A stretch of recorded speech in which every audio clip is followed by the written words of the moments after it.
भारत बनाम ऑस्ट्रेलिया। पहले टी20 मुकाबले में भारतीय टीम का तेज गेंदबाज कंगारू के लिए बना काल एक साल बाद चोट से उबरने के बाद अपनी घातक कातिलाना गेंदबाजी से तूफानी वापसी करते हुए कंगारू बल्लेबाजों की तोड़ के रख दी कमर और नामुमकिन को मुमकिन करते हुए पहले टी20 मुकाबले में दिखा दी उन्हें उनकी असली औकात। नमस्कार दोस्तों, स्वागत है आपके अपने पसंदीदा क्रिकेट चैनल क्रिक अबोबो में। दोस्तों, इस वीडियो में हम आपको भारत और ऑस्ट्रेलिया के बीच रांची में खेले गए सीरीज के पहले टी20 मुकाबले की पूरी हाईलाइट आपके सामने दिखाने वाले हैं। लेकिन दोस्तों, वीडियो में आगे बढ़ने से पहले जसप्रीत बुमराह की तूफानी वापसी आपको पसंद आई हो तो वीडियो को लाइक करके चैनल को सब्सक्राइब जरूर कर दे। तो दोस्तों, जैसा कि आप जानते हैं कि भारत और आयरलैंड के बीच सीरीज अब खत्म हो चुकी है। इसके जस्ट बाद कंगारू टीम भारत दौरे पर आई है, जहां पर दोनों टीमों के बीच 3 टी20 मुकाबलों की रोमांचक सीरीज खेली जाने वाली है, जिसके लिए टीम इंडिया की कप्तानी हार्दिक पांड्या के कंधों पर सौंपी गई है। तो भाई दोस्तों, ऑस्ट्रेलिया के लिए स्टीव स्मिथ कप्तानी करते हुए देखे जाएंगे। यानी दोस्तों, क्लियर है कि दोनों टीमों के बीच एक हाई वोल्टेज महामुकाबला होने की पूरी उम्मीद लगाई गई थी,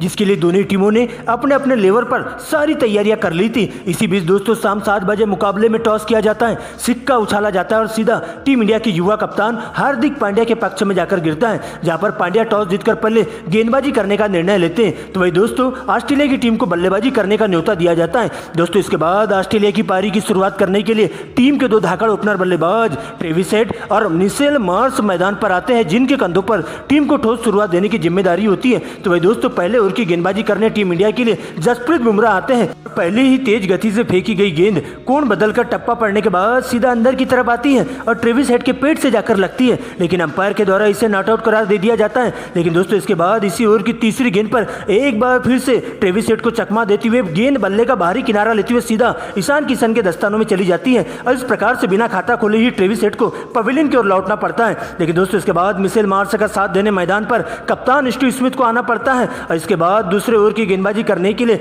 टीम इंडिया के विकेट टेकर गेंदबाज अर्शदीप आते हैं, जहां अर्शदीप अपनी लाइन लेंथ से पूरी तरह से भटकते हुए दिखाई देते हैं और लगातार 3 गेंदें नो फेंक देते हैं, जिसका भरपूर फायदा उठाते हैं मिशेल मार्श और अर्शदीप के एक ही ओवर में 3 चौके और एक लमसम गगनचुंबी छक्के की मदद से 18 रन कूट देते हैं। दोस्तों, इसके बाद दूसरे ओवर की गेंदबाजी करने के लिए उमरान मलिक आते हैं, जहां उनका सामना होता है एक बार फिर से मिशेल मार्श से और अपने ही अंदाज में बल्लेबाजी करते हुए उमरान मलिक की पूरी तरह से लाइन लेंथ बिगाड़ते हुए पूरी तरह से अटैकिंग क्रिकेट खेलते हैं और उमरान मलिक के एक ही ओवर में 2 छक्के और 2 चौकों की मदद से 20 रन कूट देते हैं। इसके बाद दोस्तों, दोनों बल्लेबाज यही नहीं रुकते हैं और ताबड़तोड़ अंदाज में बल्लेबाजी करते हुए टीम को स्कोर को आगे बढ़ाते हुए चलते हैं और देखते देखते पावर प्ले के खेल में टीम के स्कोर को 1 विकेट गंवाकर स्कोर बोर्ड पर 70 रन बना लेते हैं। लेकिन दोस्तों, इस पनपती हुई पार्टनरशिप को तोड़ने, कंगारुओं के ताबूत में किल ठोकने के लिए कप्तान हार्दिक पांड्या सबसे पहले अपने विकेट टेकर गेंदबाज जसप्रीत बुमराह के हाथों में 7वें ओवर की गेंदबाजी थमा देते हैं, जहां पर बुमराह आते ही 7वें ओवर की पहली ही तेज गति से फेंकी गई बाउंसर गेंद पर मिशेल मार्श के द्वारा करारा प्रहार किया जाता है, लेकिन पुल शॉट मारने के चक्कर में सीमा रेखा के पास 49 रनों के निजी स्कोर पर कैच आउट हो जाते हैं।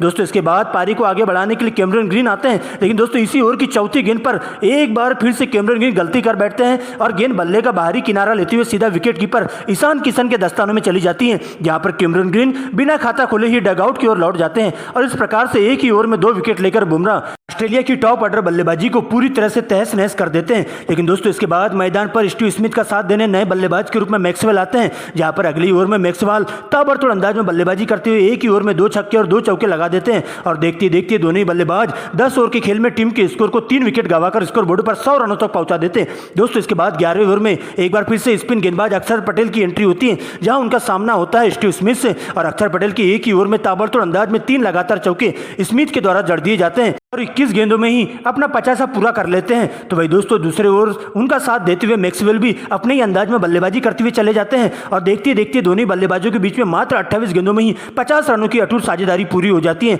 जहां पर सबसे पहले 13वें ओवर में यूसी चहल को टारगेट करते हुए मैक्सवेल एक ही ओवर में 2 छक्के लगा देते हैं और इस प्रकार से मात्र 22 गेंद में मैक्सवेल भी ताबड़तोड़ अंदाज में बल्लेबाजी करते हुए अपना तूफानी अर्धशतक जड़ देते हैं। इसके बाद तो दोस्तों, दोनों ही बल्लेबाजों का विकराल रूप देखने को मिलता है और देखते देखते 15 ओवर की समाप्ति पर टीम के स्कोर को 3 विकेट गंवाकर स्कोर बोर्ड पर 160 रनों तक पहुंचा देते हैं। लेकिन दोस्तों, इसी बीच 15वें ओवर में एक बार फिर से बुमराह की घातक गेंदबाजी का नजारा देखने को मिलता है, जहां पर अच्छी लय में दिखाई दे रहे कप्तान स्मिथ को एक बार फिर से गलत शॉट खेलने के चक्कर में 99 रनों के निजी स्कोर पर कैच आउट करवा देते हैं और इस प्रकार से नर्वस 90 का शिकार होते हुए गुस्से से आग बबूला होकर पवेलियन की ओर लौट जाते हैं। तो वह दोस्तों, इसी ओवर की अंतिम गेंद पर रिवर्स स्वीप खेलने के चक्कर में मैक्सवेल को भी 58 रनों के निजी स्कोर पर कैच आउट करवा देते हैं और इस प्रकार से मैक्सवेल भी रास्ते में अपना विकेट गंवाते हुए पवेलियन की ओर लौट जाते हैं। लेकिन दोस्तों इसके बाद दो नए बल्लेबाज मार्क स्टोइनिस और सलामी विकेटकीपर बल्लेबाज एलेक्स कैरी मैदान पर आते हैं और अंतिम के ओवरों में दोनों ही बल्लेबाजों का विकराल रूप देखने को मिलता है, जहां पर शुरुआत में तो दोनों ही बल्लेबाज सिंगल डबल की मदद से 18 ओवर तक पारी को आगे बढ़ाते हुए चलते हैं। लेकिन दोस्तों 19वें ओवर में अर्शदीप के एक ही ओवर में सबसे पहले एलेक्स कैरी 2 छक्के और 2 चौके जड़ देते हैं और इसके बाद दोस्तों 20वें ओवर की गेंदबाजी करने के लिए कप्तान हार्दिक पांड्या आते हैं, जहां पर एक बार फिर से एलेक्स कैरी ताबड़तोड़ अंदाज में हार्दिक पांड्या को टारगेट करते हैं और तूफानी अंदाज में बल्लेबाजी करते हुए 3 गगनचुंबी छक्के लगा देते हैं और इस प्रकार से देखते देखते कंगारू टीम पूरे 20 ओवर के खेल में 5 विकेट गंवाकर स्कोर बोर्ड पर 199 रन बना लेती है, जबकि टीम इंडिया की ओर से 5 विकेट जसप्रीत बुमराह के खाते में जाते हैं। दोस्तों इसके बाद भारतीय पारी का आगाज करने टीम के 2 धाकड़ ओपनर बल्लेबाज ईशान किशन और शुभमन गिल मैदान पर आते हैं, जिनके कंधों पर टीम को ठोस शुरुआत देने की जिम्मेदारी होती है। तो वही दोस्तों कंगारुओं के लिए पहले ओवर की गेंदबाजी करने के लिए विकेट टेकर गेंदबाज मिशेल स्टार्क आते हैं, जहां पर पहली ओवर में घातक गेंदबाजी का नजारा स्टार्क के द्वारा देखा जाता है और कातिलाना गेंदबाजी करते हुए सबसे पहले विकेट कीपर ईशान किशन को 155 किलोमीटर की रफ्तार से फेंकी गई तेज गेंद पर विकेट कीपर के हाथों कैच आउट करवा देते हैं, जहां पर ईशान किशन बिना खाता खोले ही गेंद उनके बल्ले का बाहरी किनारा लेते हुए सीधा एलेक्स कैरी के दस्तानों में चली जाती है। तो वही दोस्तों इसी ओवर की अंतिम गेंद पर एक और बड़ी मछली का शिकार कर जाते हैं, जहां पर शुभमन गिल को रन आउट कर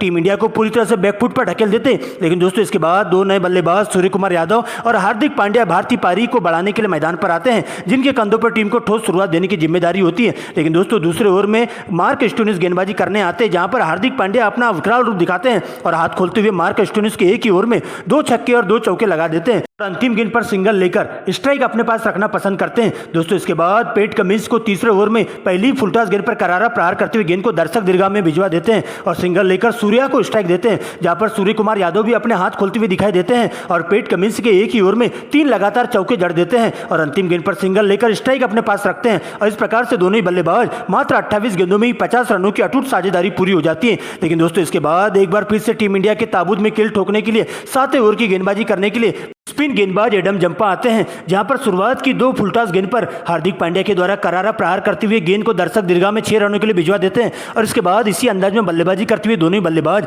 अच्छी गेंदों को छोड़ते हुए खराब गेंदों पर बड़ा हिट मारना चालू कर देते हैं और देखते ही देखते 10 ओवर के खेल में टीम इंडिया 2 विकेट गंवाकर स्कोर बोर्ड पर 80 रन बना लेती है। लेकिन दोस्तों इसके बाद 11वें ओवर में एक बार फिर से टीम इंडिया के लिए खतरा साबित होते हैं मिशेल स्टार्क और आते ही टीम इंडिया के लिए पूरी तरह से काल बनकर टूट पड़ते हैं, जहां पर सबसे पहले टीम इंडिया की बड़ी मछली का शिकार करते हुए पहली फुलटॉस गेंद पर सूर्या के द्वारा जोरदार 101 मीटर का लमसम छक्का जड़ दिया जाता है और मात्र 27 गेंदों में ही अपना 50 पूरा कर लेते हैं। लेकिन दोस्तों इसी ओवर की चौथी गेंद पर एक बार फिर से बढ़कर निकलने कर मारने के चक्कर में सीमा रेखा के पास सूर्य कुमार यादव 58 रनों के निजी स्कोर पर कैच आउट कर लिए जाते हैं। तो वही दोस्तों इसी ओवर की अंतिम गेंद पर एक तेजी से फेंकी गई यार्कर गेंद पर कप्तान हार्दिक पांड्या उस गेंद को समझ नहीं पाते हैं और गेंद बल्ला अड़ाने से पहले ही स्टंप को उखड़ती हुई चली जाती है और इस प्रकार से हार्दिक पांड्या भी 72 रनों के निजी स्कोर पर पवेलियन की ओर लौट जाते हैं। दोस्तों इसके बाद 2 नए बल्लेबाजों के रूप में अक्षर पटेल और वाशिंगटन सुंदर की एंट्री होती है, जहां पर अक्षर पटेल संभल कर खेलते हुए अच्छी गेंदों को छोड़ते हुए खराब गेंदों पर बड़ा हिट मारना चालू करते हैं और लगातार बढ़ते स्ट्राइक रेट को देखते हुए टीम इंडिया के लिए जरूरी रन जोड़ते हुए चलते हैं और इस प्रकार से टीम इंडिया 15 ओवर की समाप्ति पर